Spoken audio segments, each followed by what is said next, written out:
Natural lamang na matutuwa itong mga taga-suporta ni Digong dito po sa statement na ito na itong si Hanalet. Yan, alam niya rin sa sarili niya na wala ng pag-asa na makauwi si Digong.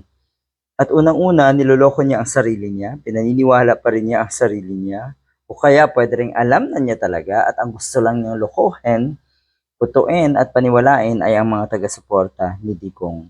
Masaklap yan. So, ang sabi niya dito, uuwi na nga daw ng Pilipinas etong si Digong, ang bagong elect na mayor ng Davao City. O, hindi na po kayo nadala.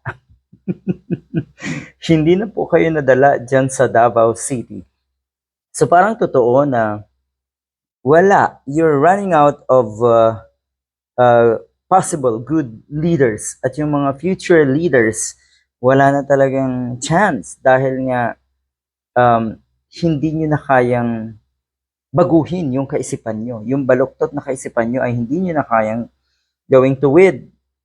So ayan, niluklok naman po si Digong, ang iba pang Duterte, ang anak ni Digong, at kahit yung apo ni Digong ay nanalo rin. Ito yan, ang mahiwagang mensahe ni Digong na si Hanilet, mensahera pala, ni Digong na si Hanilet ay meron daw good news.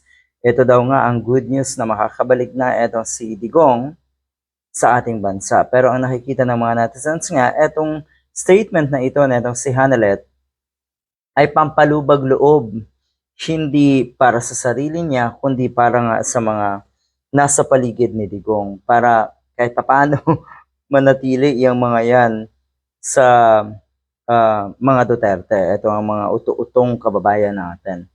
Yan ang malaking problema at masaklap yan na sa totoo lang, kung talagang titignan ang totoo, kung ano yung totoo, alam at alam yan na si Hanalet na hindi na nga makakabalik si Digong.